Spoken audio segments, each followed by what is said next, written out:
Hello, everybody. Welcome to Media Snack. My name's Tom Denford. Joining me on a special Media Snack today is Bill Duggan from the ANA, and we're going to talk about their new report, Procurement 2022, the good, the bad, and the ugly. Tom, thank you for having me back. I appreciate it. Good to be here.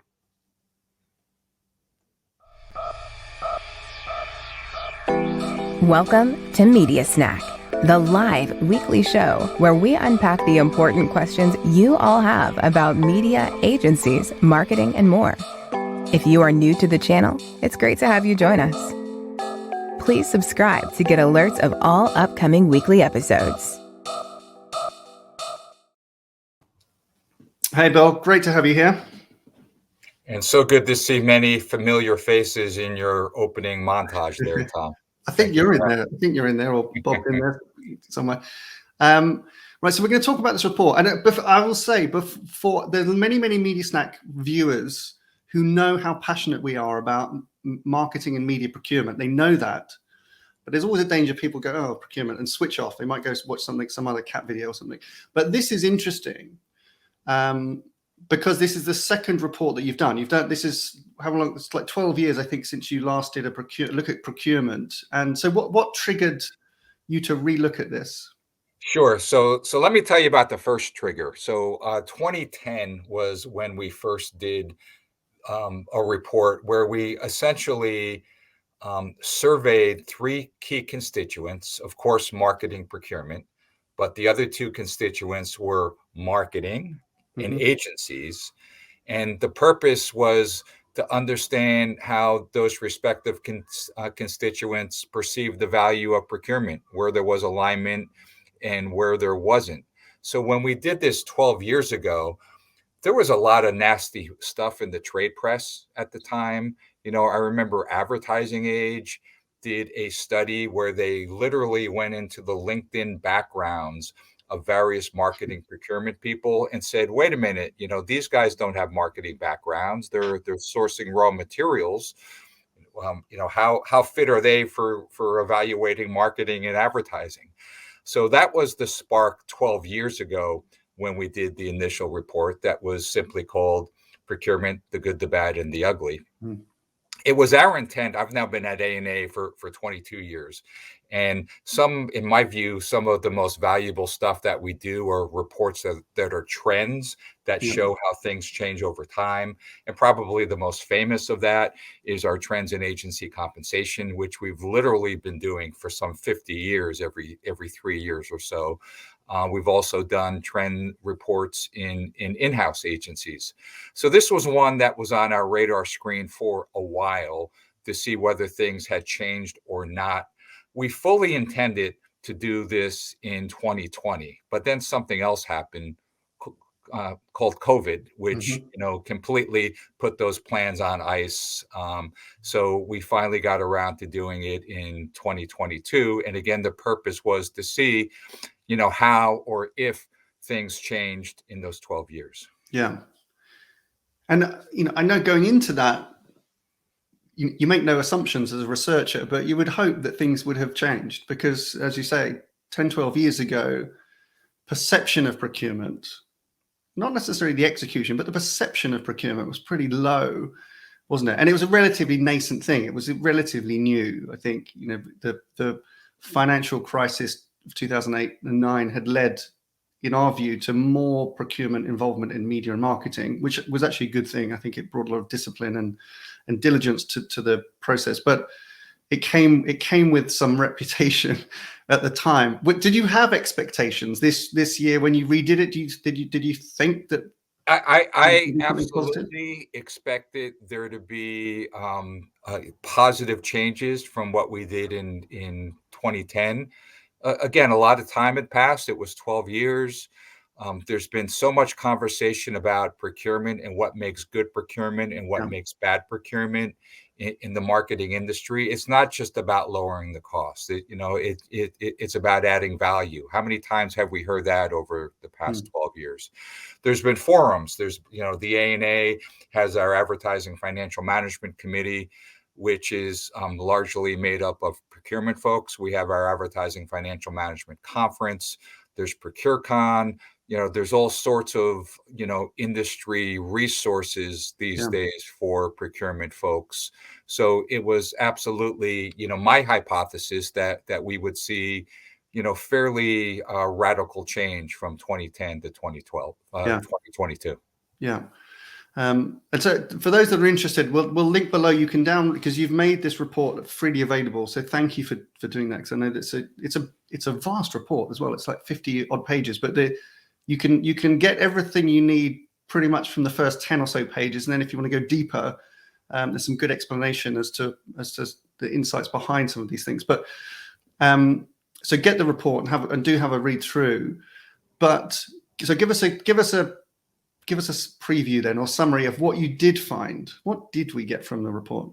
Well, first I'll tell you what happened in 2010.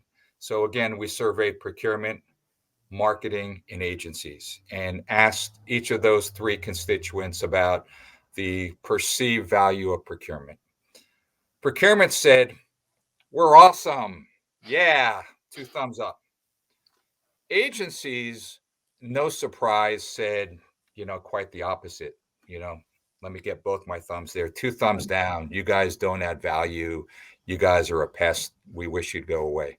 That was not a surprise 12 years ago.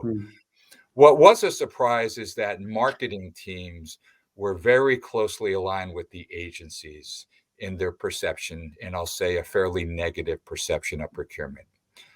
So that's what happened 12 years ago. Yeah. And then, so did things change? The key headline is, yes, the perception of marketing has improved. It still has some work to do, but there's been a positive shift in the perception that marketing has of procurement. But the perception of agencies is still somewhat in the toilet. Yeah, yeah. And is anything different 12 years later? Because, as you said, well, this has a community, right? And there's so much positive coming out of the procurement community, but why is the perception still lagging particularly with agency? Well, this was the surprise to me. So again, we did this report 12 years ago, and we asked all sorts of questions from the procurement teams. How long has your department been around? What is your background? Do you come from sourcing raw materials, or do you come from marketing? So here's the big insight, is that procurement, in my view, is still an adolescent. So again, still an adolescent. So what does that mean? So one of the key findings is that the average marketing procurement department has only been in existence for 11.6 years. 11.6 years. So this is your opportunity to say, wait a minute, Bill, you did the last report 12 years ago. Yeah. That math doesn't work. How is that even possible if you did your first report 12 years ago? And now your new report says that the average marketing procurement department has only been in existence for 11.6 years. That's because so many A&A member companies are new to marketing procurement. So I'll throw out another statistic from the survey is 55%. So over half of marketing procurement departments have been in existence for less than 10 years. Yeah. And a quarter have been a quarter of the marketing procurement professionals have less than 5 years of experience in marketing procurement. Yeah. So again, half of the companies didn't have marketing procurement 10 years or so ago, and a quarter of the marketing procurement professionals have less than 5 years of experience in marketing procurement. Yeah. So to me, that helps explain why many of the issues that we had in 2010 are still with us today. Again, procurement is still an adolescent. Yeah, yeah. And that might explain still some of the perception gaps, which we would hope over time those can be addressed. And we'll come on to some of the recommendations that you make, which I think are really important to help address that. There's a particular insight, I think, which is going to be very helpful for the industry. I suppose one good thing has been the growth of marketing procurement, because even 12 years ago, it was still relatively rare that you would have procurement dedicated to marketing, even if as the report back then pointed out, they weren't necessarily trained in marketing. They'd come from sourcing of other materials. Yeah, it's a common discussion that we've had many times over the years in the Advertising Financial Management Committee that says, is it better to have a marketing procurement person that comes from some other type of procurement, often what's called direct procurement, sourcing raw materials and move them into indirect procurement? Or is it better to have somebody come from marketing, agency side, or some type of marketing or marketing operation roles and move them into procurement? So there's really no such thing as better, but both can work. Yeah. But I certainly do see advantages to having somebody with a marketing background or agency background move into marketing procurement. Because one of the things that people say about marketing procurement is it's a bit more squishy. Somebody has to be comfortable operating in what we call gray areas that are somewhat or can be ambiguous.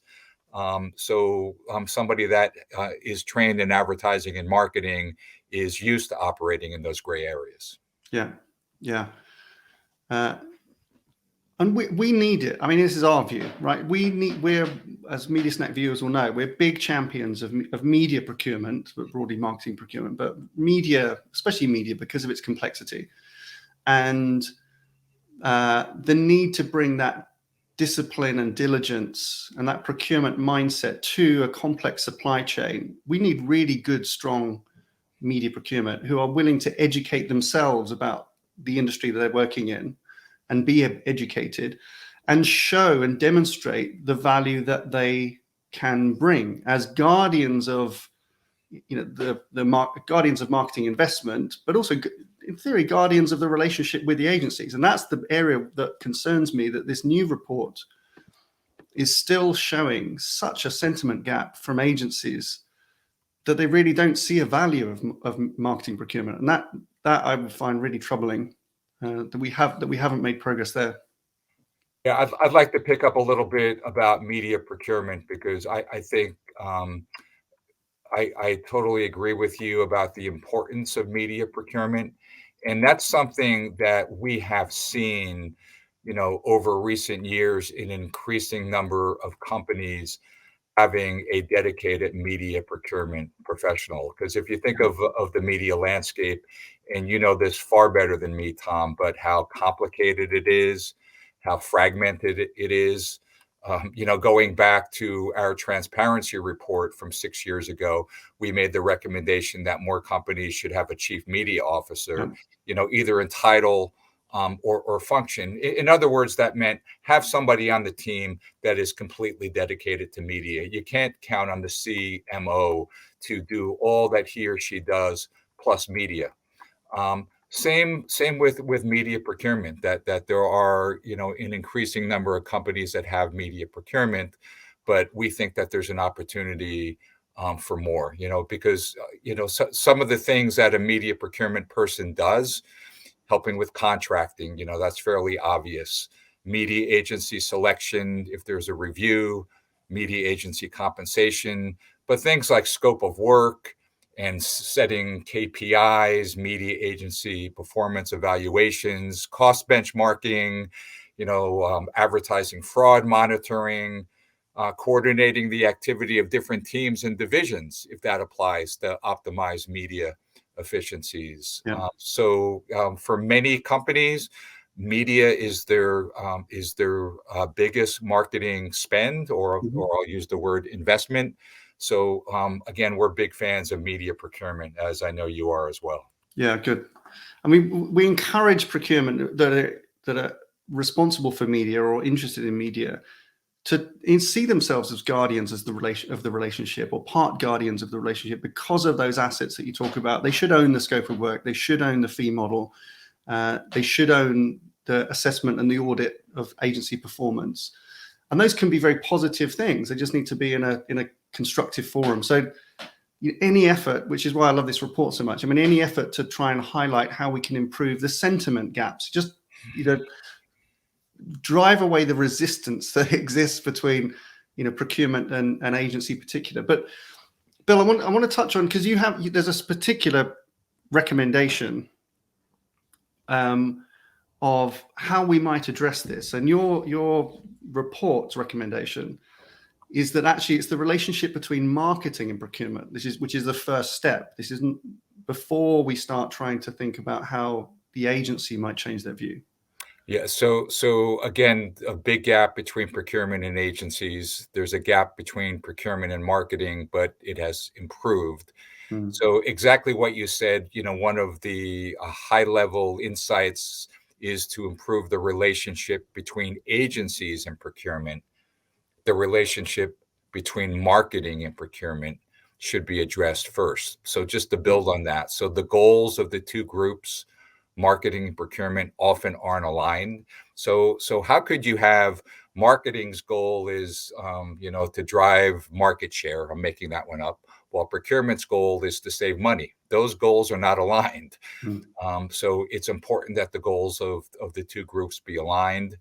And then marketing and procurement often don't come across as a united front to agencies. So to supplement the quantitative research that we did a lot of qualitative discussions, including those with agencies leaders. And we heard so many times like the good and bad cop stories about procurement and marketing not coming across as a united front to agencies. And then some fundamental things that seemingly should be easy to fix, but procurement often doesn't have early involvement, nor is it involved throughout the process. And all these things send signals to the agency that colors their perception of procurement. Yeah. We often observe when we do analysis of marketing organizations, and this is one of the things that is so often flagged up in our assessment, is that misalignment of goals of the marketing and the procurement organization. And often you have to go very, very high up a company to figure out where those things meet. Procurement is often reporting through finance or through a procurement organization. Sometimes you have to go all the way up to the corporate CEO before those actually things sit on the same desk, and it's not for them to be a adjudicator on this stuff. I think sometimes they're designed to be in tension. And think how that affects agencies. Agencies that are working with both procurement and marketing, it's mixed signals. If they're hearing different goals, it's just not a recipe for good. Yeah. Which we hear explicitly from agency leadership is the client team arrives at the agency. There's a couple of people from marketing, a couple of people from procurement, and we see them as two separate clients, right? Because they come in and they want different things. And that's we've really got to get around that. So I think that's a very powerful point. And it's one of the headlines. I mean, just even in the exec summary, it's one of I think the most important takeaway, I think, from the whole report is marketing and procurement to get better aligned. We've seen some great examples. I know you're aware of this in your, amongst your members and committees. Some great examples of some advertisers that have really built bridges between marketing and procurement, where the marketer is a champion for their procurement colleagues and will defend their procurement colleagues, and they can both articulate the same ambition. We see that in media increasingly, still small, but it's increasing. Right. Very good progress. So I've mentioned that we can link. You can download the report for free. The ANA have made this widely available, so thank you again for that. For those procurement executives watching, what can they be doing? What should be their start point? What do you want them to do? So I'm going to focus in on one of the recommendations that I think that helps everybody, and that recommendation is process improvements are an opportunity. Mm-hmm. So process improvements, how can procurement play a role in making something better that would benefit the marketing team, that could benefit the agency? And, some of the obvious examples, and these things have been around forever, the briefing process. Mm-hmm. So we still hear horror stories about agencies doing work, presenting it to the client. It moves kind of up the client chain of command. It makes it up to the CMO, and that person then questions the strategy. It's almost mind-boggling that we're still hearing stories like that. Yeah. But that's a great example of an opportunity for process improvements, how procurement could play a role to make sure that all parties agree on the strategy before work begins. Yeah. Another oldie but goodie is the whole approval process of, how many people need to look at the work. Often the more eyes upon creative work, the more the sharp edges get rounded off, and the opportunity for greatness diminishes.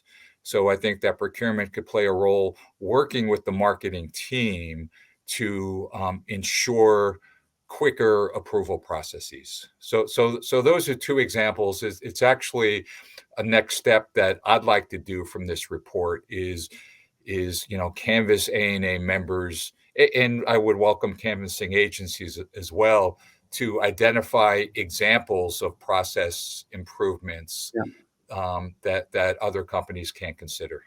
Yeah, good. And you've got a task force, I think now, the A&A. Yeah, I learned a long time ago that a project doesn't end when you publish something. Yeah.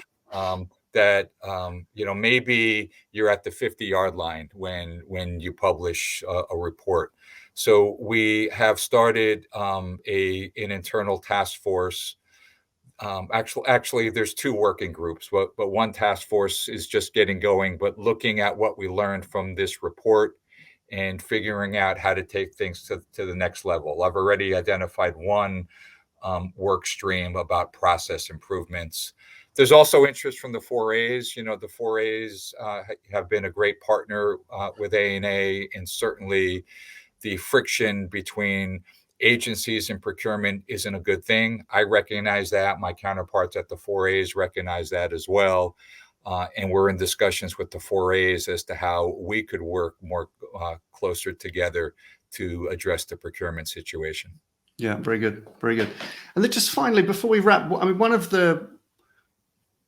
you read the report, if you download the report, you'll see there are 10 clear recommendations with further explanation. But one of those, and it's a theme throughout the report, is the sense of lack of understanding being part of the root of this low scoring of procurement. And we know that, or believe that familiarity should breed trust, shouldn't breed contempt. It should breed trust. And so raising awareness and understanding of procurement practice in agencies, probably quite a good thing. Raising awareness and understanding of agency practice amongst marketing procurement is probably a good thing. Have you got a thought, as our trade association, how that comes about? Is that something that the A&A is going to step into in terms of educating us on each other's practices? Yeah, I think education is fundamental to what A&A is all about. I've mentioned our Advertising Financial Management Committee that is open to any A&A member. That committee's been around for a long time. It predates me. I've been at A&A a long time, 22 years, but that committee's been around probably 40. If we were starting that committee from scratch, we would likely call it the A&A Procurement Committee or Sourcing Group, just like the WFA has its sourcing forum. Mm-hmm. But it meets pre-pandemic. It met quarterly. During the in person. During the pandemic, it met 6 times a year. Virtually.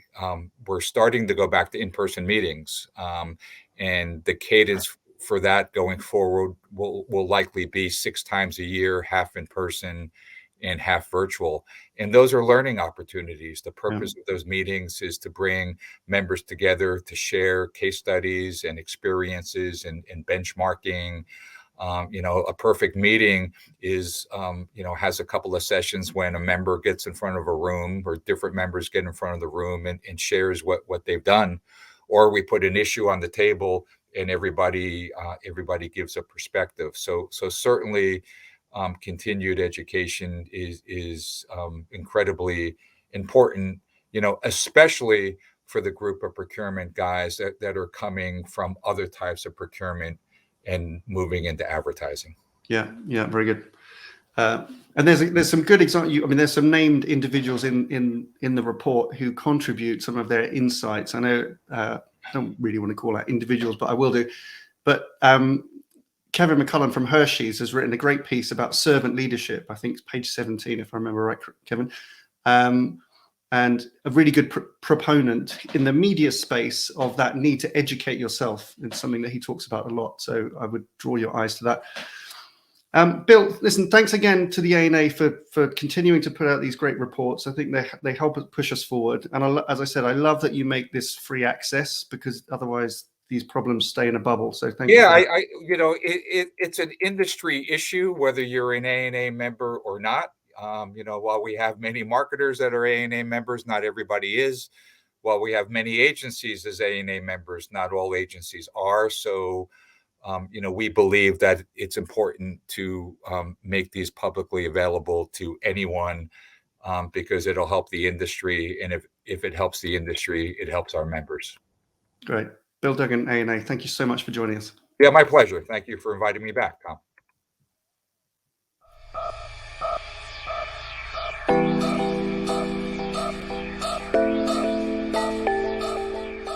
Media Snack is brought to you each week by ID Comms, the award-winning growth consultancy specializing in media and advertising.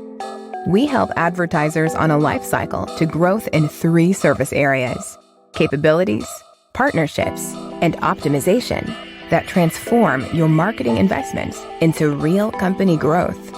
Whether you are upgrading your internal media capabilities, planning an agency pitch, want to learn new best practices, or simply get better performance from your marketing investments, you can find more at idcomms.com/growth.